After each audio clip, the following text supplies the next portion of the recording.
Karthigai Deepam serial ஜனவரி 1 நாளைக்கான எபிசோடில் என்ன நடக்குதுன்னா, அதுக்கு முன்னாடி என்னுடைய வீடியோஸ் பார்க்குற எல்லாருக்குமே என்னுடைய advance happy new year. Deepa கிட்ட சிதம்பரம் ஃபோன் பேசிகிட்டு இருக்காங்க. அதுலேருந்து ஸ்டார்ட் ஆகுது. ஃபோனில் வந்துட்டு உங்களுக்குலாம் மனசாட்சியே இல்லையான்னு தீபா கேட்டுட்ருக்காங்க. ஏம்மா கார்த்தி இருக்கும் போதே கால் பண்ணியிருக்கேன், அதனால் சொல்கிறியா? வேறு என்னம்மா பண்ணுறது? இல்லாதப்போ கால் பண்ணால் நீ தான் பயந்து பாட ஒத்துக்க மாட்டுக்கல்ல, அதனால தான் இப்படி ஒரு லைன் பண்ணேன் அப்படின்னு சொல்லிட்டு இருக்காங்க. சிதம்பரம், நான் தான் பாட முடியாதுன்னு சொல்லிட்டேன்ல, நீங்கள் மிரட்டினா நான் அப்படி பயந்துருவேனா அப்படின்னு கேட்டுட்ருக்காங்க. அப்படியாம்மா, நான் கூட வந்து ஹை வோல்டேஜ் வைக்கலான்னு தான் சொல்லிட்டு இருந்தேன், ஆனால் நார்மல் வோல்டேஜில் வச்சுட்டாங்க, அடுத்த வாட்டி கொஞ்சம் ஹெவியாக உனக்கு கொடுக்க சொல்கிறேன் சரியா அப்படின்னு சொல்லி கேட்குறாங்க. தீபா ஷாக் ஆகுறாங்க.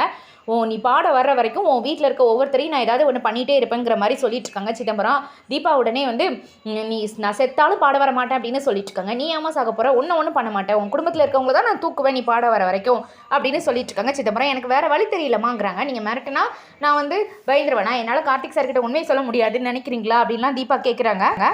அதான் தெரியுதுல, அப்படின்னா போய் உண்மையை சொல்லியிருக்க வேண்டியதானே அப்படின்னு வந்து பதிலுக்கு சிதம்பரம் கேட்க, நான் எப்போ உண்மையை சொல்லணும்னு எனக்கு நல்லாவே தெரியும், என்கிட்ட நீங்கள் இந்த மாதிரிலாம் பேசாதீங்கன்னு தீபா கோவமாக சொல்லிட்டு இருக்காங்க. நீ பாட வந்துட்டு போமா, எனக்கு என்ன வந்துச்சு, நான் ஏன் உனக்கு சொல்ல போகிறேன்லாம் கேட்டுட்டு இருக்காங்க சிதம்பரம். என்னால் பாட முடியாதுன்னு சொல்லிட்டு இருக்கேன் அப்படின்னா அடுத்தது உன் குடும்பத்தில் யாருக்கோ ஒருத்தங்களுக்கு வந்து நீச்சல் தெரியாதாமே அப்படின்னு சொல்லிட்டு இருக்க. இதை கேட்குற தீபா ஷாக் ஆகுறாங்க. நீ அதை வச்சு தான் உனக்கு நான் அடுத்த விளையாட்டு காட்ட போகிறேன், நீ ஒழுங்காக வந்து பாடிடுங்கிற மாதிரி சொல்லிட்டு ஃபோனை வைக்கிறாங்க. என்னது இந்த ஆள் இப்படி மிரட்டிட்டு இருக்காரு அப்படின்னு தீபா ஃபோனை வச்சுட்டு யோசிக்கிறாங்க. இதுக்கடையில் வந்து சிதம்பரம், நீ பதறி அடித்து ஓடி வந்து நீ வந்து பாடி கொடுக்கணும், அது வரைக்கும் நான் உன்னை விட மாட்டேன் அப்படின்னு ஃபோனை வச்சுட்டு தனக்கு தானே நினைக்கிறாங்க. தீபா யோசிச்சுட்டே இருக்காங்க, யாருக்கு இந்த குடும்பத்தில் நீச்சல் தெரியாது, அடுத்து அவர் என்ன பண்ண போகிறாரு, பேசாமல் இதுக்கு மேலே முறைச்சிட்டு இருக்க வேண்டாம், நம்ம கார்த்திக் சார்கிட்ட வந்து உண்மையாக சொல்லிடலாம் அப்படின்னு தனக்கு தானே யோசிச்சுட்டு கார்த்திக் கிட்ட போய் நின்றுட்டு இருக்காங்க. கார்த்திக் நல்லா தூங்கிட்டு இருக்காங்க. அவனை போய் நின்றுட்டு அவங்க நினச்சி பார்த்துருப்பாங்கல்ல, பல்லவியை வந்து ஃபேக்காக ஒருத்தங்களை இன்ட்ரோ கொடுக்கும்போது கார்த்திக் வந்து நீலாம் துரோகி, பேசவே பேசாதன்னு கார்த்திக் திட்டிட்டு போன மாதிரி நினச்சி பார்த்துருப்பாங்க. அதை நினச்சி பார்த்துட்டு சைலண்ட்டாக நின்றுட்டு இருக்காங்க கார்த்திக். அப்படி கட் பண்ணால் ஸ்விம்மிங் ஃபுல்லாக கார்த்திக் அப்பா அம்மா எல்லோரும் வந்துட்டு நல்லா ஜாலியாக என்ஜாய் பண்ணிகிட்டு இருக்காங்க. ஆனால் மேலே நின்று வந்து அருண் பார்த்துட்டு இருக்காங்க. அப்போ அந்த பக்கமாக வர ஆரியபாதை வந்துட்டு, பாஸ் நீங்களும் இறங்கி குளிக்கலாமே, என்ஜாய் பண்ணலாமே அப்படிங்கிறாங்க. நான் தான் ஆல்ரெடி ஷவரில் குளிச்சிட்டேனே அப்படின்னு சொல்லிட்டு இருக்காங்க அருணே. பாஸ் நீங்கள் நினைக்கிற மாதிரி கிடையாது, மற்ற ரெசார்ட் ஸ்விம்மிங் ஃபூல் மாதிரி கிடையாது, நம்ம ஸ்விம்மிங் ஃபூல் வந்து பக்காவாக டெய்லி க்ளீன் பண்ணி சூப்பராக இருக்கும், குளோரின் லெவல்லாம் கரெக்டாக செக் பண்ணுவோம், நீங்கள் வேணால் உங்களுக்கு செக் பண்ணி காட்டவா அப்படின்னு வந்து கேட்குறாங்க ஆரியபாதம். இல்லைங்க, என் பிரச்சனை அது கிடையாது, எனக்கு நீச்சல் தெரியாதுன்னு சொல்லிட்டு இருக்காங்க அருணே. அப்படின்னா நீங்களும் என்னோட கேஸ் தானா அப்படின்னு வந்து ஆரியபாதம் வந்து தனக்கு தானே பேசிக்கிடுறாங்க. என்ன ஆரியபாதம், நீங்கள் வந்து ஜாலியாக என்ஜாய் பண்ணலாம்ல அப்படின்னு தண்ணிக்குள்ளே இருக்க கார்த்திகோட அப்பா வந்து கூப்பிட்டுட்டு இருக்காங்க. ஐயோ பாஸ் எனக்கு ஒரு வேலை இருக்குது, நான் அப்புறமா வரேன் அப்படின்னு சொல்லிட்டு இருக்காங்க. அதுக்கப்புறம் வந்துட்டு நீங்கள் வாங்குற கமிஷனில் எனக்கும் கொஞ்சம் தருவீங்களா, அந்த ரெசார்ட்டை விற்றீங்கன்னா அப்படின்னு கிண்டலாக கேட்டுட்டு இருக்காங்க கார்த்திகோட அப்பா. ஐயோ இந்த கமிஷன் விஷயம் இவருக்கு எப்படி தெரிஞ்சது அப்படிங்கிற மாதிரி ஆரியபாதம் யோசிக்க, என்ன கரெக்டு தானே, கமிஷன் தானே இதெல்லாம் பண்ணிகிட்டு இருக்கீங்க அப்படின்னு வந்து கேட்குறாங்க அருணும். எனக்கு இவ்வளோ தூரத்துக்கு ஐஸ் வைக்க காரணம் அது தானேங்கிற மாதிரி கேட்க, ஐயோ பாஸ் அப்படிலாம் ஒன்றும் இல்லை, இப்போ வந்து நான் பண்ணிகிட்டு இருக்க இந்த மேனேஜர் போஸ்டிங் எனக்கு நினச்சாலே போதும், வேறு எதுவும் எனக்கு தேவையில்லை அப்படின்னு ஆடியை பார்த்தா சமாளிக்கிறாங்க. அதுக்கப்புறம் வந்துட்டு நீங்கள் வாங்க வந்து என்ஜாய் பண்ணுங்கன்னு கார்த்திக் அப்பா கூப்பிட, அதாவது கார்த்திக் அப்பா ஆடியை பார்த்துக்கிட்டு ஜாலியாக பேசுகிற மாதிரி காட்டிகிட்டு இருக்காங்க. இல்லை நான் இப்போ வந்துருந்தேன்னு சொல்லிட்டு அந்த இடத்த விட்டு போயிருந்தாங்க. போகும்போது அந்த ஸ்பீக்கர் இதுக்காண்டி வச்சுருக்கீங்க, பாட்டை போட்டு விட்டுட்டு போங்க, ஜாலியாக இருக்குல்ல அப்படின்னு கார்த்திக் அப்பா சொல்ல, நீ உங்களுக்காண்டி தான் இதெல்லாம் அரேஞ்ச் பண்ணி வச்சது, இதோ போட்டு விட்டுட்டு போகிறேன் பாஸ் அப்படின்னு சொல்லிட்டு ஆடியை பார்த்தா அந்த இடத்த விட்டு போவாங்க. இதுக்கு இடையிலேயே ஆடியை பதம் போகிறதுக்கு முன்னாடியே ஆனந்த் அந்த இடத்துக்கு வருவாங்க, மீனாட்சியோட ஹஸ்பண்டு. ஆனந்த் நீ வாடா என்ஜாய் பண்ணலாம் அப்படின்னு கூப்பிடுவாங்க. பாஸ் இவருக்காவது வந்து நீச்சல் தெரியுமா அப்படின்னு கேட்குறாங்க ஆடியை பாதம்.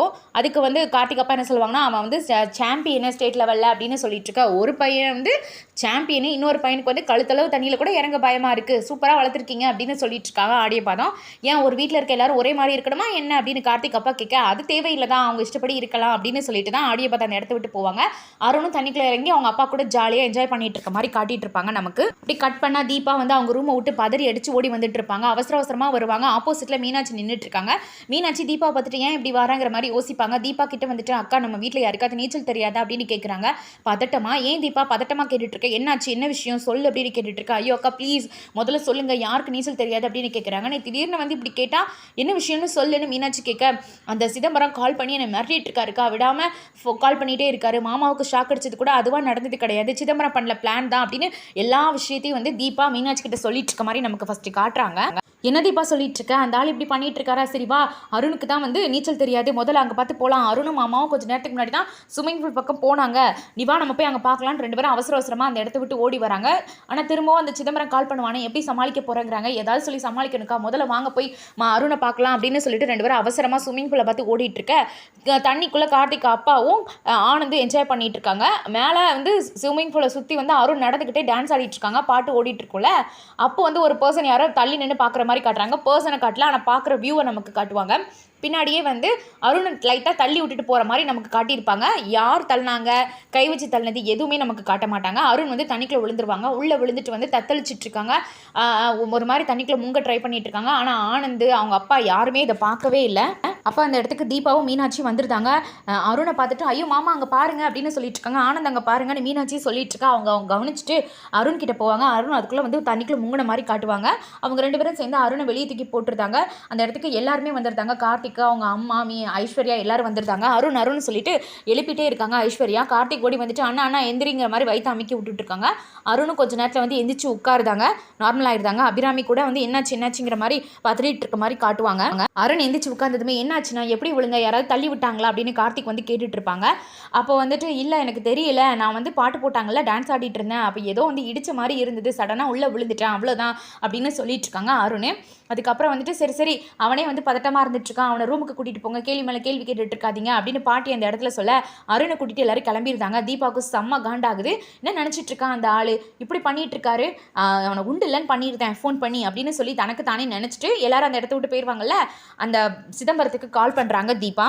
ஃபோனை பார்க்குற சிதம்பரம் வந்துட்டு என்னது இது, அந்த பொண்ணே கால் பண்ணிகிட்டு இருக்கா, அதுக்குள்ளே பயந்துட்டா போலையே, இதுக்கே இன்னும் கொஞ்சம் அவகிட்ட விளையாட்டு காட்டலாம்லாம் நினச்சிட்டு இருந்தேன், சரி நமக்கு டைம் மிச்சம், இதுக்கு மேலே வந்து பாடி கொடுத்துட்டு போகிறா அப்படின்னு சொல்லி தனக்கு தானே சந்தோஷப்பட்டுக்கிட்டு சிதம்பரம் ஃபோன் அட்டன் பண்ணுறாங்க தீபா காலை. என்னம்மா கார் அனுப்பி வைக்கட்டுமா, ரெக்கார்டிங்க்கு எப்போ வர அப்படிங்கிற மாதிரி கேட்டுட்ருக்க, என்னங்க நினச்சிட்டு இருக்க ஓ மனசில், நீ இப்படி பண்ணிட்டு இருந்தேன்னா நான் வந்து பயந்து பாட வந்துடுவேனா, நான் பாட வரவே மாட்டேன், இன்னொரு தடவை இந்த மாதிரி பண்ணிட்டு இருந்தேன்னா உன்னை உண்டு இல்லைன்னு பண்ணிடுவேன்னு தீபா சொல்லிட்டு இருக்காங்க கோமா. ஓஹோ நீ கோமாலாம் பேசிகிட்டு இருக்கியா, நான் என்னமோ உன் லெவலுக்கு இறங்கி வந்து பேசின உடனே நீ வந்து எனக்கு ஈக்குவல் ஆயிடுவா, நீ நேற்று முளைச்ச காலாம் சரியா, நீலாம் என்னை மிரட்டுற அளவுக்கு இருக்கா, உன்னை நான் பார்த்துக்கிறேன்னு சொல்லிட்டு ஃபோனை கட் பண்ணுறாங்க சிதம்பரம். இதுக்கு இடையில வந்துட்டு ஆடியோ பாதத்துக்கிட்ட போயிட்டு ஒருத்தர் ஆடியோ பாதம் பாட்டு பாடிட்டே வருவாங்க. அந்த ஹோட்டலில் வேலை பார்க்குற அந்த சர்வர் போயிட்டு பாஸ் உங்களுக்கு தெரியாதா, பெரிய பாஸ் வந்து தண்ணியில் விழுந்துட்டாரு அப்படின்னு வந்து சொல்லியிருப்பாங்க. எனக்கு தண்ணியில் விழுந்துட்டாரா ஸ்விம்மிங் பூலில், போய் காப்பாற்றுங்க அப்படின்னு சொல்லிட்டு இருக்காங்க அந்த சர்வர். அதுக்கு உடனே நான் யாரும் என்ன தடுக்காதீங்க, நான் போய் காப்பாற்றுறேன்னு சொல்லிட்டு அந்த இடத்துல நின்றுட்டு இருப்பாங்க. யோ உன்னை யாருமே தடுக்கல, முதல்ல போயா போய் காப்பாற்ற போயா அப்படின்னு மட்டமாக பேசி விட்டுருந்தாங்க. ஆடியோ பாதமாக அவசரமாக ஸ்விம்மிங் பூல் கிட்ட வராங்க. பாஸ் எங்கே இருக்கீங்க நான் ஸ்விம்மிங் பூலை சுற்றி தேடுறாங்க. அப்போ அந்த இடத்துக்கு பாட்டி வந்துட்டு என்ன பார்த்துட்ருக்க அப்படின்னு கேட்குறாங்க. பாஸ் தண்ணிக்குள்ள விழுந்துட்டான், காப்பாற்ற வந்திருக்கேன்னு சொல்லிட்டு இருக்க, காப்பாற்றி 1 மணி நேரம் ஆயிடுச்சு, ரூமுக்கே கொண்டுட்டு போயிட்டாங்க, இப்போ வந்து நின்றுட்டுருக்கே அப்போயாங்கிற மாதிரி பாட்டி கலாய்க்கிறாங்க. இந்த அம்மாவுக்கு வாய் ரொம்ப தான், அந்த தாத்தா இவரை வச்சு எப்படி தான் சமாளிச்சாங்களோ அப்படிங்கிற மாதிரி ஆடியோ பாதம் இந்த இடத்துல பாட்டியை கமெண்ட் பண்ணிட்டு இருக்க. பாட்டியும் பதிலுக்கு கவுண்டர் கொடுத்துட்ருக்காங்க. அந்த டைமில் வந்துட்டு ஆடியோ பாதத்துக்கு யாரோ கால் பண்ணுற மாதிரி ஃபோன் எடுத்து யாரும் தண்ணிக்குள்ள விழுந்துட்டாங்களா, இதோ நான் காப்பாற்ற வரேன் அப்படின்னு சொல்லிட்டு இருக்க. பாட்டி அந்த ஃபோனை திருப்பிட்டு என்ன சிக்னலே ஒழுங்காக கிடைக்க மாட்டேங்குது, வராத ஃபோனை எடுத்து நீ பேசுகிற மாதிரி என்கிட்டயே ஆக்டிங் பண்ணிட்டு இருக்கியா அப்படின்னு வந்து ஓட்டிகிட்டு இருப்பாங்க. இந்த மாதிரி இந்த இடத்துல இந்த சீன் போகும். இன்னொரு பக்கம் தீபா கோமா சிதம்பரத்துக்கிட்ட ஃபோனை பேசிட்டு வச்சுட்டு நிற்பாங்க. இதோட எபிசோட் வந்து முடியும். என்னுடைய சேனல் வீடியோஸ் பார்க்குறவங்க எல்லாருக்குமே என்னுடைய மனமார்ந்த இனிய ஆங்கில புத்தாண்டு நல்வாழ்த்துக்கள். எல்லாருக்கும் அட்வான்ஸ் ஹாப்பி நியூ இயர்.